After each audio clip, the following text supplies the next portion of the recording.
What is going on, everybody? Thank you all so much for tuning into this live stream segment of Mikasa Sukasa. And today I have a very special guest. We will be talking about the Sunrise Movement and whether or not they have potentially falling victim to some corrupt monetary influence.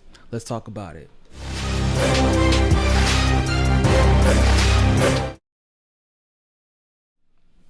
All right, so today I am here with a very special guest.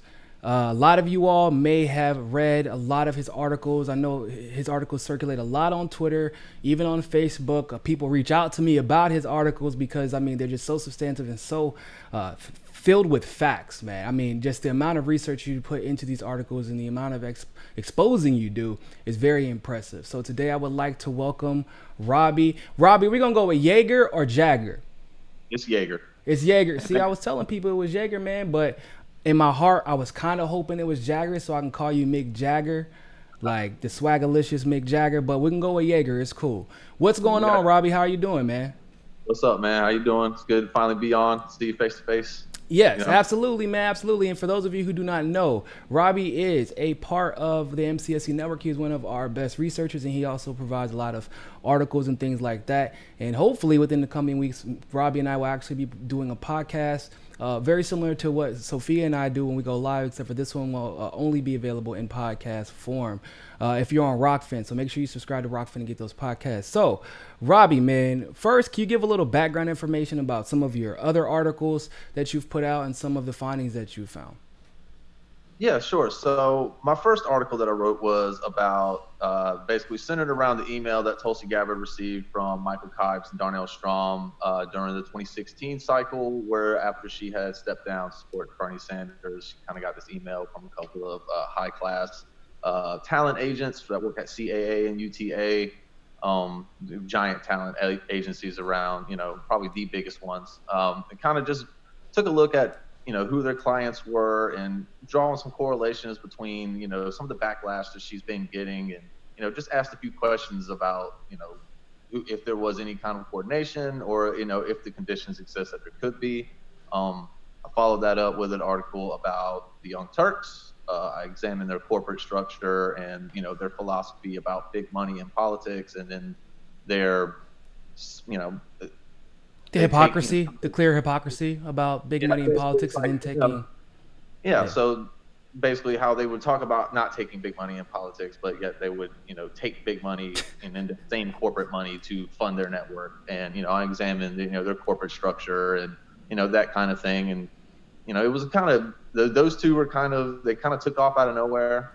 My most recent one before the Sunrise Movement article that I just published today was about, some pipeline money and how a lot of corporate Democrats are, and including the DNC establishment, are still taking oil money, still taking pipeline money, despite all of their, lip service to the contrary. So, I feel like what I admire most about your work, just personally as a person who likes to do deep research and uncover things like yourself, that's something I definitely admire. But what I admire most is you definitely expose the open hypocrisy, and it's very similar to the the website quote unquote open secrets, that like the information that you're finding it's public, right? But it's very well hidden public information. And nobody ever thinks like commonsensically, well, if they're claiming this, but their actions seem to deviate from the standard that they're claiming to have set, then maybe we should start looking at whether or not there's some hypocrisy going on here. Like let's do something simple, like figure out who's funding them, because the answer usually is always to follow the money. And yet I feel like enough people just accept people's word for it. Right, they accept an organization's word for, like with the Working Families Party, there are people who made the argument, well, working families would never be corrupt. They would never just, and I know for a fact, because I've worked for the Working Families Party, that's not the case. There are people within the organization who don't like the way it's operated at the national level. So I'm very, very appreciative of just you constantly exposing the hypocrisy, and then of course backing that up with facts. But I want to talk about this new article you just released called Shedding Light on the Sunrise Movement. So first, talk a little bit about the Sunrise Movement and then about your article exposing some of the money that they're taking? Yeah, sure. So basically, the Sunrise Movement is probably the most prominent climate change activism group in the country at this moment. They've really just a meteoric rise to fame and prominence over the last couple of years. They have they're intrinsically tied to the Green New Deal. It doesn't seem like they would accept anything other than that as far as climate change legislation or plans or anything like that. So they've got, obviously, this article basically explores not necessarily the ground level, troops, if you will, that are, out here, making these. Not the community organizations. Like there needs to be a dichotomy. Yeah. Well, I mean, and a lot of them, most of them, I would say, are legitimate, activists, who are young people that are actually trying to make a difference. Yes. The problem is, and as you were kind of alluded to with Working Families Party, is kind of the same deal. While there's, many, on the ground people that are with their hearts in the right place, it's the corporate structure, it's the, the national level executives and, the people that are actually running it on the national scale that are kind of diluting the message a little bit. If you look at basically how they're getting their funding and, the lack of transparency, if you will, whenever, they talk about these things. And a lot of them don't even talk about it at all. Yeah. So I decided to do a little dive into it, just to see what I could find. I was interested in, I'm always interested in these kinds of things. When I see a 501c4, out here, basically. Can you briefly explain to the audience what a 501c4 is? Sure. So a 501c4 is, basically a dark money group. They don't have to disclose their donors. They don't have to, really disclose anything about any of it. So they could theoretically be taking money from, anyone, and they would never have to tell you about it. Think, for those of you who are curious, think Hillary Victory Fund, the Hillary for America PAC, Priorities USA, super PACs that you are already familiar with. But generally, that's 501c4 is generally how super PACs do their business without ever, having to be held accountable. So that's exactly right.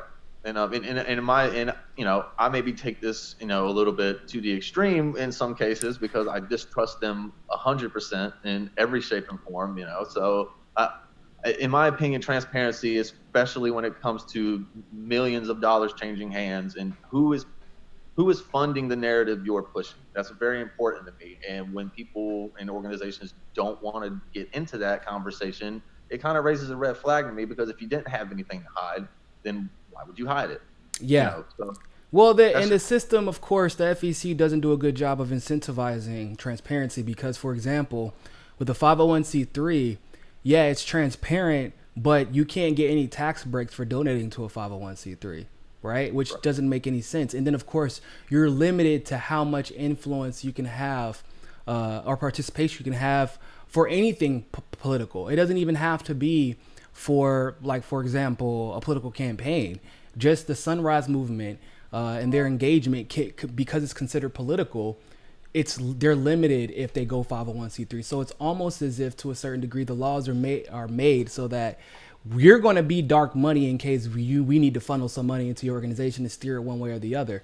And then when you factor in all the other circumstances and the way that these nonprofits work, which is that, like, yeah, I can create a nonprofit with great intentions, right? And for the first 5 years or so, it may be great, but laws state you have to cycle through your boards. No president can just sit on top of the board for as long as you want to once you're a 501c3 or 501c4. You have to rotate, and eventually, you pay enough people to come in and corrupt your organization, they can rotate you out, and they can rotate your ideology and your ideas out. I think we've seen something like this happen to Code Pink as well, where the founder of Code Pink is very, very progressive, very anti-war, and yet, she was one of the ones in the embassy fighting against the Venezuelan coup, and now the Code Pink seemingly kind of dances to a different tune than the actual originator of the organization. Yeah, look, it happens with these organizations. For lack of a better term, they get hijacked eventually, and it's something that you need to watch out for, because politics and social change are very, they're fickle businesses here. And, sometimes while it sounds like it's the best intentions, within organizations such as the Sunrise Movement, I mean, it's a very noble cause that they would be pushing forward. They want us to take better care of the environment. They want us to put laws in place that'll protect the environment for years to come. But the thing is that it always boils down to money. These laws are, the way I look at it is that these politicians are going to push for legislation, and the donors to these politicians are going to push these politicians to enact legislation that probably won't hurt them too much. If you see somebody giving hundreds of thousands or millions of dollars to a cause, it's safe to assume that they don't believe that cause is going to be of any threat to them. But whenever you have companies or other 501c4 C3s that have lots of money tied up in, say, oil and gas stocks, putting their money into an environmentalist group, it just makes you wonder exactly what are you pushing for? Exactly. Yes. Are you really pushing for environmental change, or are you trying to just build a stopgap solution? Now, and then basically make it seem better? Now, building off of that, now the Sunrise Movement said a while ago that they would be releasing scorecards. Those scorecards hadn't gotten released until yesterday, basically. Now, when they originally said they were going to release these scorecards, there were like 20 candidates on the debate stage, not even including the ones that didn't make the debate stage. But I would say maybe 3 or 4 were offering legitimate climate change solutions, while others were not really offering anything. But that's important information to know, because at the time, for example, Kamala, we didn't know she would be out this early. So she could have still been, we could have got her out maybe earlier if they would have did the correct scorecards. Another example would be Tulsi. Tulsi has a fantastic climate change platform and really has had the best for the last 60-70 years. But they never did the scorecard. However, they have done it this time. But your article revealed something that might explain why the hell they left Tulsi Gabbard off of their scorecards. How could you? She's one of the only candidates left. She's one of the only ones who's about to qualify for this debate. She has the best climate change solution, has had the best climate change legislation out of all the candidates available right now. So what did your article shed any light on as to why they may have left her off? Well, the one thing that I can basically say maybe is a possibility that they did.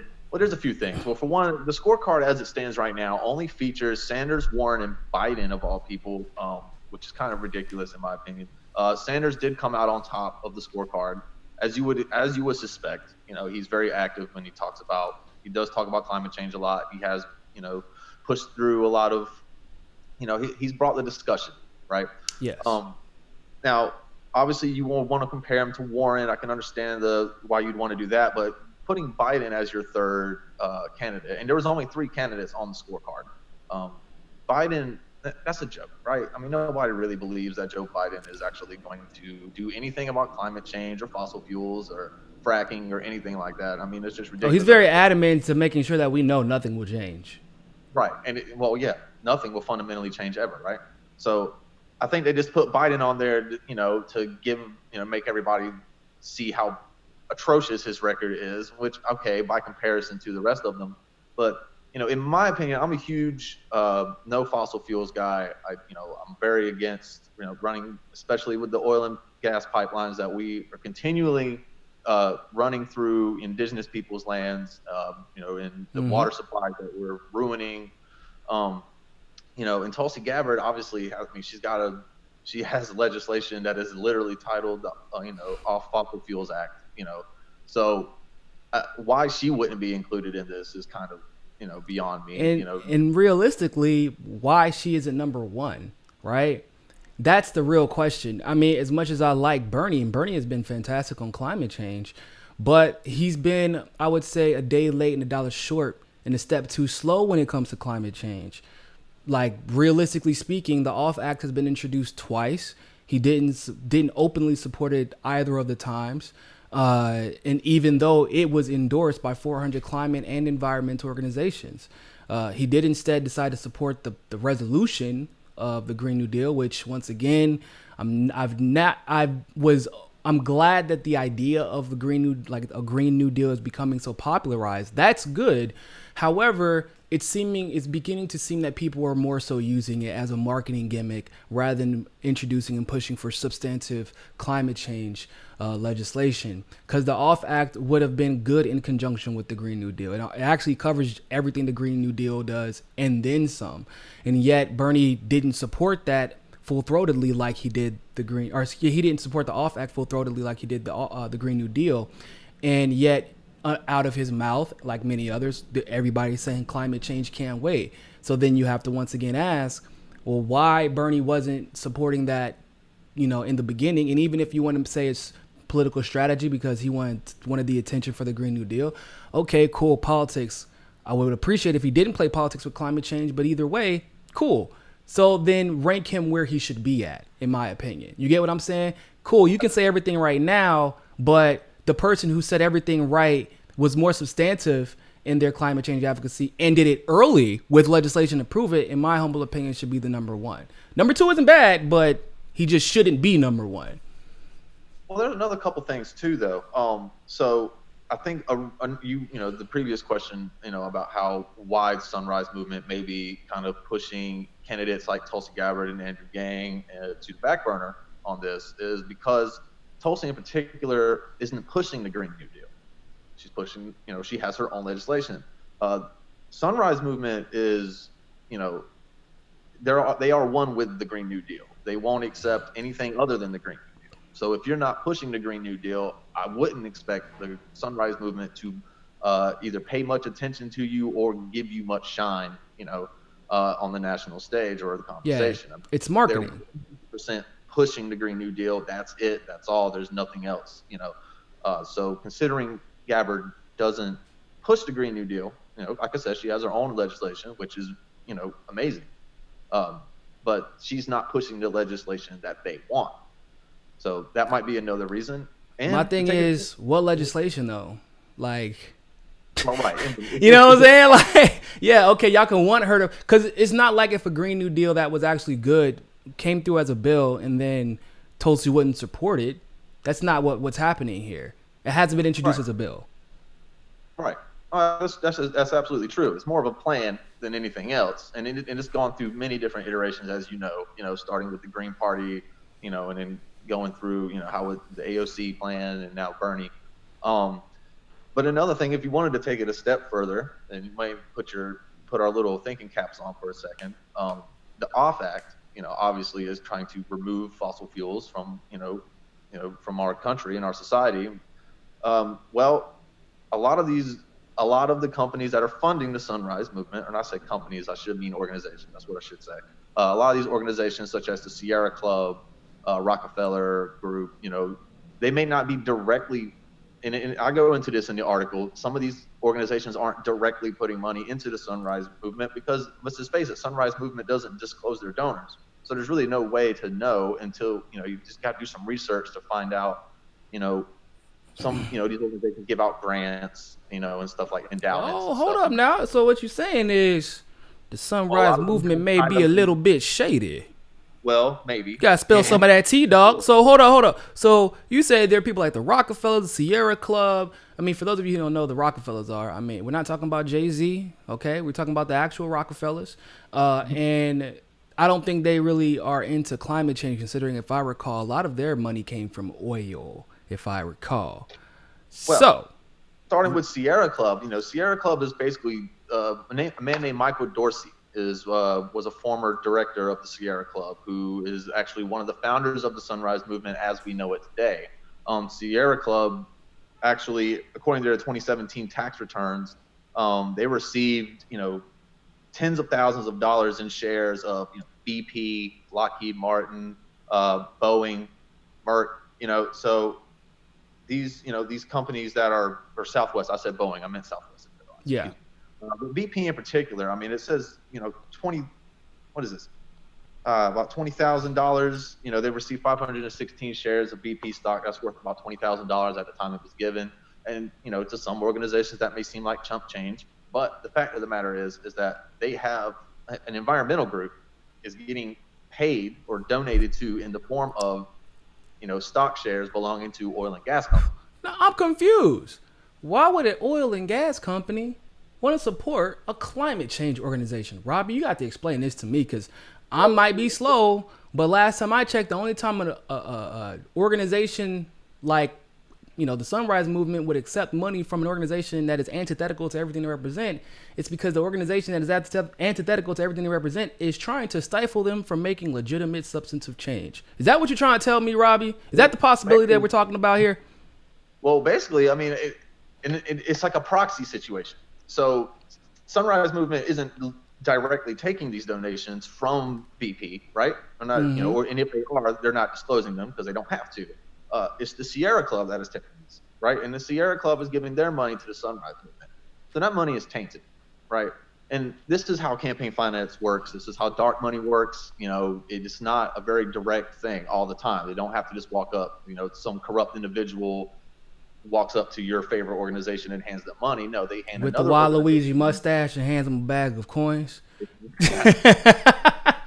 So, they'll take their money and they'll hand it to another organization and they'll run it through another organization, and then it finally finds its way into the hands of the organization that you support.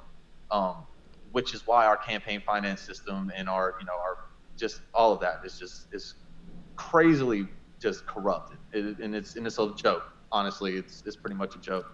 So Sierra Club basically gave them a $30,000 grant in 2017, and some office space, which I believe they still use. So they're the Sunrise Movement, as we know, pretty big deal. Birthed from the Sierra Club.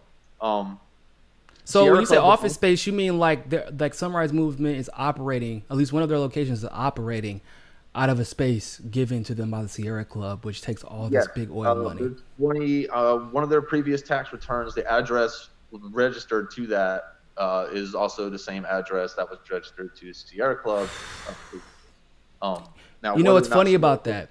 That's what they do in politics. So if I'm a senator and I'm running in North Carolina, for example, when my campaign is over, or even if I'm in the middle of a campaign, really, if they feel like somebody else would be better fit to use that space, the Democratic Party will ask me to move out and then hand the keys over to the next candidate so that they don't, because it's usually prime location, right? It's prime real estate.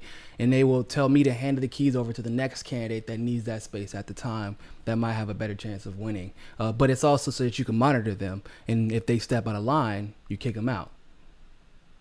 Right. And, Sierra Club also takes money, that same year they took over $397,000 from the Rockefeller Brothers Fund. And the Rockefeller Brothers Fund, that takes money from David Rockefeller Sr., himself, the big boy. And yeah, you're correct. There's tons of oil money going through all that entire family. And I mean, that's how they made a lot of the money. Rockefeller claims to be an environmentalist when he speaks, and he said that he's all about climate change. He's like a Tom Steyer. Like Tom Steyer hates capitalism. Yeah, hates capitalism, but he wouldn't be anything without it, right? Mm-hmm. And Sierra Club's also backed by Democracy Alliance, that's you're gonna see that name pop up everywhere, all the time, because they fund all of the major 501c4s and C3s that are like Move On and things like that, right? Like Move On. So we got Center of American Progress, Demos, Working Families Party, Tides. They're all, and there's several more that aren't as well known. So when you've got this money coming through, it kind of makes you wonder why would a bunch of people that have all of their money, or not all of, but a vast sum of their money tied up in oil and gas stocks and investments, why would they fund an environmental group like that? I mean, it just doesn't make much sense to me. Yeah, but I'm just a simpleton, right? So maybe I don't know everything. I know, right? Just YouTubers doing YouTube stuff. Nothing to see here, I guess. But it's interesting because I feel like this isn't the first instance we've seen something bizarre like this happen with another 501c4, specifically regarding climate change. If we look at, Greenpeace. They did their scorecard very, very early on. They released an updated version, which wasn't any better, but they did a scorecard early on that made the claim that, of course, Bernie was number one once again, but at this point it was even more suspect because Bernie actually hadn't even released his plan for his Green New Deal. And then they had Elizabeth Warren number 2, and they had her at number 2. And at this point, she had just released an article basically detailing how we need to strengthen the military in order to combat climate change. It was the most bizarre thing ever. We at the network, famously call it the Green Bombs Plan, because like she's okay with bombing other countries as long as those bombs are biodegradable. Right. And then in that same scorecard, they had Tulsi at like number 6. And the points were based off of, or the grades were based off of, one had something to do with the Green New Deal, but the other thing was your willingness to get off of fossil fuels, like very specific, your willingness to get off of fossil fuels. And you would think that she would score perfect in that one, but she didn't. She scored like maybe half of the points available for that particular card. And I was like just scouring through trying to understand like where is the logic here, Greenpeace. I'm trying to understand how you came to this conclusion. It said, well, Tulsi did introduce the Off Fossil Fuels Act. Mind you, this part of the scorecard is called Getting Off Fossil Fuels. But because she hasn't detailed her presidential plan, we don't really know where she stands on this issue.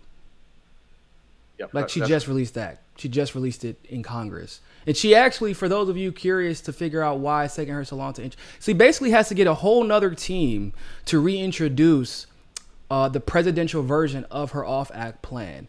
And the reason why is because you cannot, it's like commingling funds with two different corporations. You can't use your staff, your congressional staff, to then craft policies for your presidential plans, because that's illegal. Now, do some presidential candidates probably do this? Of course, probably. But it kind of gives you, if you're a congressperson or a senator, it gives you an unfair advantage over candidates like maybe Yang, who's, just as viable, but can't use a staff like that on the government's dollar in order to craft presidential policy. So that's why she is taking her a little bit long, because she has to basically start all over again. Now, with that being said, you gotta once again ask yourselves, why would they sit here and tell this say, oh, well, she doesn't talk enough about getting off fossil fuels, so we got to give her half of the score that Elizabeth Warren has, who actually never talks about getting off of fossil fuels, has never introduced legislation suggesting anything of the sort, and has never really introduced substantive climate change legislation. And yet they were saying that Elizabeth Warren had the second best record on climate change. This is Greenpeace, by the way, people. They said that Elizabeth Warren had the second best climate change record, that Bernie had the first best, but they were basing it off of Bernie's Green New Deal advocacy without actually substantively looking into what he's advocated for before that, right? This is another inconsistency here, where these organizations that are 501c4s that take a lot of dark money, for some reason, they can't get simple facts correct when conducting these scorecards. Do you think that the Greenpeace situation may be very similar to this Sunrise Movement situation? For sure. You think so? Yeah. Yeah. So when it comes to Sunrise, right? A lot of the information I was able to find about how the money is getting in there, obviously from the FEC website, fec.gov, is an extremely useful tool if you know how to use it. If you ever want to know what anybody's donating or how much, just put their last name followed by their first name in that search bar, and and it'll show you everything. You can sort it all. Anytime you see anybody, I would recommend. Anytime you see anybody on Twitter, on TV, or anything out here talking about a certain cause or promoting anything like that, put them into the FEC website and see what politicians they're getting money to, and then see what those politicians are pushing, because people don't give maximum donations to people that they feel threatened by. That goes against everything about common sense. It's not even human nature. Yeah, so when it comes to, the Sunrise Movement proper, a lot of their money that I was able to find going in there was going through their PAC, right?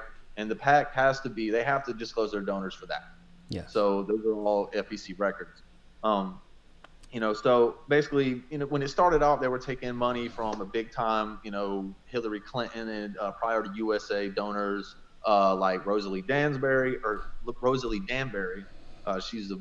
She was a major donor to Hillary Clinton and Priority USA over the 2016 cycle. And so that should have been a red flag at first, but nobody really knows who she is, so nobody would really think much the wiser. If you looked at the donation count on their website, you wouldn't have known who she was unless you actually did some research to find out who she was. Mm-hmm. But flash forward to this year, I was checking some records just the other day, and I found out, the Sunrise PAC took $7,500 from a man named Kenneth Jones, who's a Florida businessman who runs always Florida. He runs a venture capital firm called Third Lake Capital. It's basically an investment arm of Ashley Furniture, right? And the owner of Ashley Furniture is a huge Trump supporter, huge Republican. Right? You know what? I remember that. Like they were talking about his support for Trump during the election. Yes, and so Ken Jones himself gave over $200,000 to Donald Trump's election in the 2016 cycle, and now he was general counsel to President George W. Bush. He was one of the according to his own, he did an interview, I believe it was with C-SPAN, I can't remember exactly, but he describes himself as being one of only 10 people in the room before, very few moments before W walked out to take his second inauguration. So he was very close, maybe not friendship wise, but he was close to the circle, right? And now all of a sudden you're a climate activist, donating to the Sunrise Movement, isn't that interesting? And what's most interesting about a lot of these movements, right? And specifically when we're talking about the Green New Deal, for those of you who do not know, there's a lot of money in climate change. There's a lot of money in renewable energy. And I'm going to go into more details as, the Green New Deal becomes more popularized. Unfortunately, I see that we're on a trajectory where that's not going to change. But the thing that has stopped climate change or renewable energy from taking place outside the petrodollar, of course, even that's tied a little bit. It's the same thing that's stopping the marijuana industry or marijuana from being completely and totally decriminalized and legalized. The corporations want a monopoly on the industry first, period, point blank. Tesla got a bunch of money from the government, a bunch of subsidies, where they were able to use that money to patent, things that they may have created or at least hired other people to create, to the point where nobody else could really use that software and that, that they use to build their electric vehicles. Was that fair? No, not really. But they wanted to make sure that it's just like with Bezos and Amazon, how Amazon came out of nowhere to start beating eBay when there's nothing logically that makes sense that says that Amazon should have started beating eBay. There is logic in it. InQtel, which is the CIA's venture capitalist firm that's very open. They don't really give a damn if you look into their stuff. They're very open about it. They invested into Bezos, and that's when Bezos went from Amazon went from a company that was always in debt to Jeff Bezos being worth 138 or however many billions of dollars. Same thing with Facebook, same thing with Google. Jeff Bezos was also paid to create Google Earth. He was also given money to buy Washington Post from InQtel. This is the norm. And so when you're talking about renewable energy, the best way to get it and make sure that you have the monopoly on it is making sure that other plans don't interfere with the marketing of your singular plan, that you have control over all the messaging and awareness and eventually the technology that comes from it. If it is not sponsored in a bill that talks about the Green New Deal, right? Or if something is sponsored in the bill that's talking about the Green New Deal and it's your technology, you can control that. But if Tulsi introduces legislation that, for example, takes nuclear energy completely out of play, then all the corporations or all the investors who have invested into that now have a problem with that because they have no control over who gets to act. Because Tulsi would make sure that, just like in her marijuana bill, the people who are affected by these problems get the profit. You, myself, we would be the ones who get initial access to the new industry. But in these new Green New Deal pieces of legislation, in these plans that are coming up, read them carefully. It's cutting us out once again. And then the damage that is being done around the world, because this Bolivia thing, this is Green New Deal stuff. Lithium, the batteries. I did a show about this with Possum, Fiorella, the fracking bill. It's basically a pro-fracking bill that was put in place in 2018, mid to late 2018, before the election started, and AOC was endorsed. She endorsed the legislation, and it was bad legislation, but it mandated batteries. for electric cars and mandate electric cars, which need those batteries. Those batteries cannot be built without lithium. Whoever has control over the lithium will have control over the entire vehicle industry over the next 20 years as these patents begin to be released. Not voluntarily, but it's just how patents go. As they start to be released by Tesla, whoever has control over the lithium, and China has access to 2 out of the 3 lithium countries in the lithium triangle in South America. They have access to Bolivia's and Chile's, and I think the third country is Argentina, but they don't have access to Argentina's lithium supply yet. So that just lets you know just why these people invest so much. They want a monopoly. They want control of that industry. And unfortunately, the moment that they get control of that industry, understand that there will be real lives that are at stake, because they're going to take every shortcut just like they did in the fossil fuel industry. They're going to take every shortcut, and oftentimes those shortcuts involve people. So with that being said, Robbie, do you have anything else you want to shed light on before we wrap this thing up? Yeah, sure. So I wanted to touch base really quick on, we had mentioned Soros, right? And yes. I know I'm probably going to catch a little shit for this because, everybody likes to, he's the boogeyman, whatever. He is the boogeyman. I don't understand how people can accept that the Koch brothers were bad, but can't accept the other billionaire is bad. I don't really get that. In my article, I draw like a little diagram of how actual George Soros' money is getting into the Sunrise Movement. Maybe not directly, but definitely indirectly.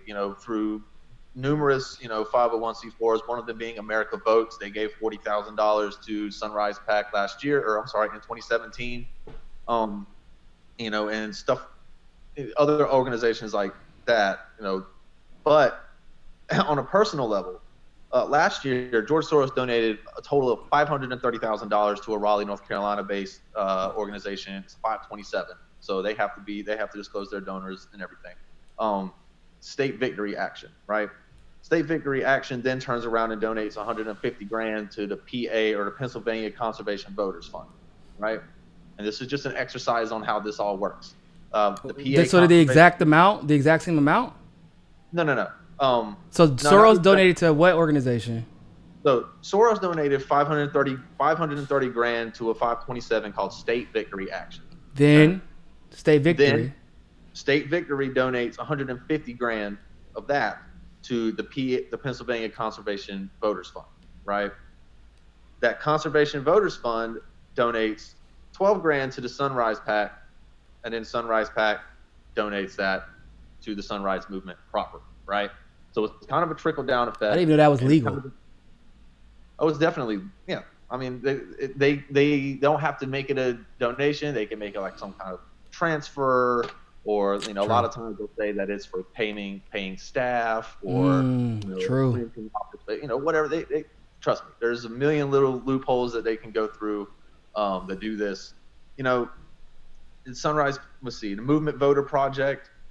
That's a fiscally supported organization that's supported by the Tides Foundation, who Tides Foundation is supported by Democracy Alliance, among other. It's all a big circle. Like, these organizations donate back and forth to one another, open society, and that's what I was getting at, is that the thing about, George Soros is just the scapegoat.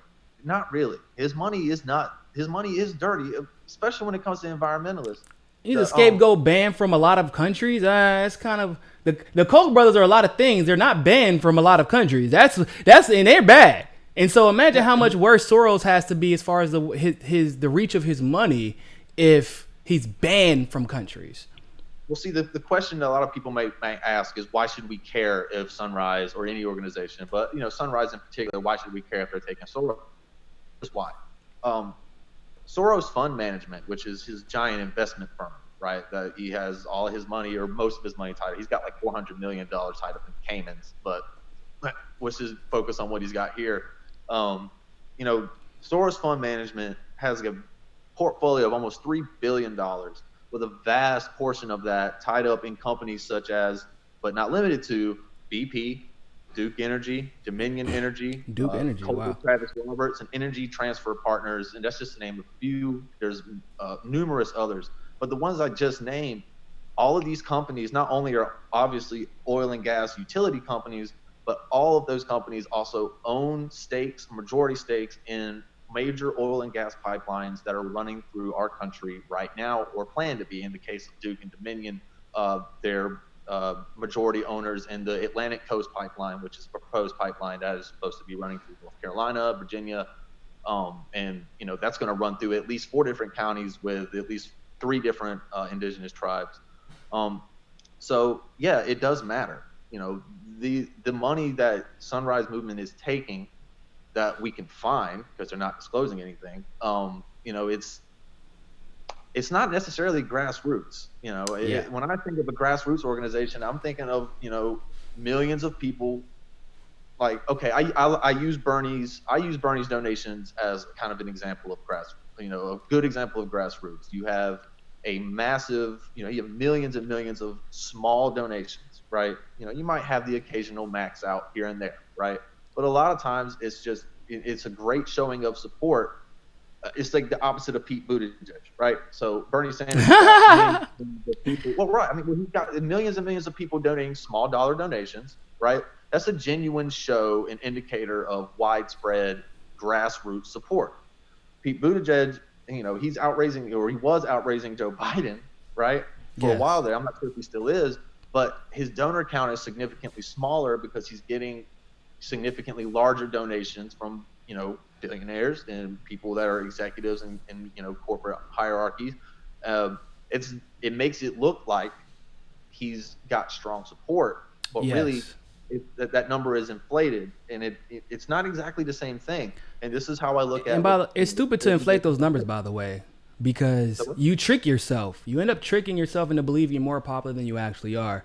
Happened to Kamala, happened to Hillary Clinton, especially on social media. She used this weird reverse engineering thing with where she tried to implement Barack Obama's social media strategy in 2016, but she forgot that you need to measure accurately what's inflated and what, account for the inflation. And she didn't do that. She thought, well, David Brock is funneling these trolls and boosting my statistics, so therefore I must be popular. That's how this works, right? That's not what Obama was actually on the ground. He actually did work. Same thing with Bernie. Bernie did a great job, I would say, implementing a lot of Obama's social media strategy and built upon it.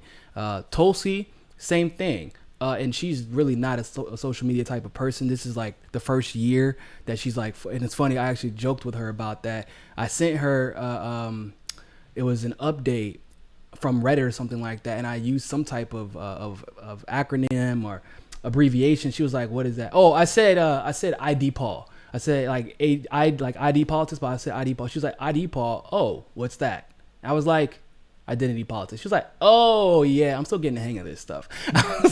So it shows you she's not paying attention very much to things that are online. She's on Instagram a lot though, so if you want to follow her on Instagram and get her to talk back to you, definitely do that. I wanted to talk real quick before we go about the countries that George Soros is banned from.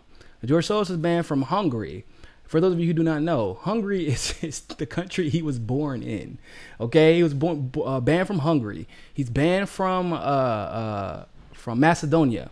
He's also banned from Russia because in a statement from Russia's General Prosecutor's Office said 2 branches of Soros' charity network, the Open Society Foundations, which Robbie was just referring to, and the Open Society Institute, same thing, would be placed on a stop list of foreign non-governmental organizations whose activity have been deemed undesirable by the Russian state. And this was reported in the Free Thought Project. And Soros is also on record saying that he wants to overthrow Putin and the Russian government. I mean, the Russian government, Russia in general has a lot of resources and a lot of obvious control. So this is the type of man that people seemingly don't want to call out. I remember whenever somebody asked me how do I feel about the bomb being sent to George Soros, I was like, look, I don't wish death upon anybody. I don't, it's not my power, it's not my place to say, but I will say that this world would be a lot better if Soros was not here. If he was just not existing in this world. And that's something I stand by, because the man was an admitted Nazi, right? The man literally in a 60 Minutes interview said this and he was unabashed and unashamed about it. when you have these type of people donating to organizations that are supposedly dedicated to fighting for climate justice, to fighting for environmental change, to propping up, candidates like Bernie Sanders, like a Tulsi Gabbard, et cetera, you gotta question it at the bare minimum, right? You gotta scrutinize, and if you find something, cool. If you don't find anything, that's even better. If you don't find anything, that's what we hope to happen. Unfortunately, you're dealing with Robbie Yeager. That's never what happens. Robbie always gonna find his information. You can hide it deep as you want to, but he's gonna find you. With that being said, Robbie, where can people find you at? Well, you can find me on Twitter, obviously, at Rob Lit a Fire. You can catch me on Medium at the same name. And I also have a lot of my stuff also finds its way onto the GuyonJournal.com. I will be joining Rockfin here very shortly. And, like you said, we're going to see what's up with that podcast and see if we can get that going, see what it's all about.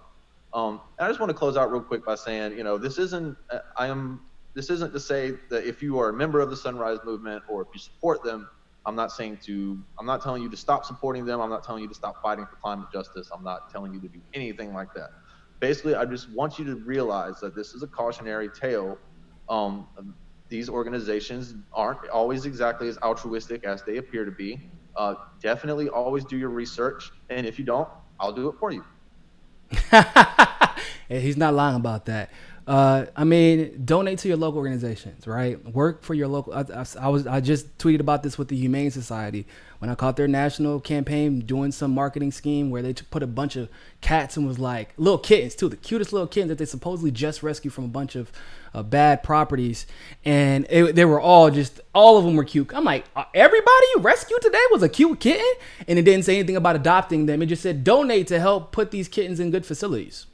It's like, hold on, why not just adopt? If you found them all in the same community, why not just send a blast that targets that community to get people to come and adopt them? But that wasn't the goal. The goal was to raise money.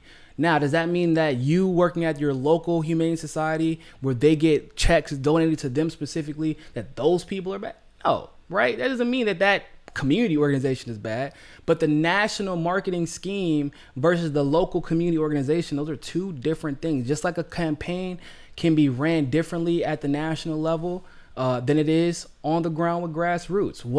What somebody does in Iowa or California isn't necessarily emblematic of how Bernie is running his campaign at the national level with their strategy. So it's the same thing when it comes to these type of organizations. So continue to donate, continue to volunteer, but make sure you're just cognizant of whenever you get that email blast from that national level, whether it be Sunrise Movement, Greenpeace, Move On, any of these organizations. With that being said, let me read through these super chats really quick. Chican, thanks for the super chat. Social services beholding to big game donors. Social services beholding to, probably. Social services are, kind of enacted by the government, so that makes sense. The Natural Progressive, thanks for the super chat. Great info on the Green New Deal. I've been warning people about this. Yeah, I know we've been screaming at the top of our lungs about it, but everybody seems to think it's about, for whatever reason, that it's a knock against Bernie for supporting something called the Green New Deal, or it's just to boost up Tulsi because everybody is just very dogmatic in their thought process. It has to be about a person.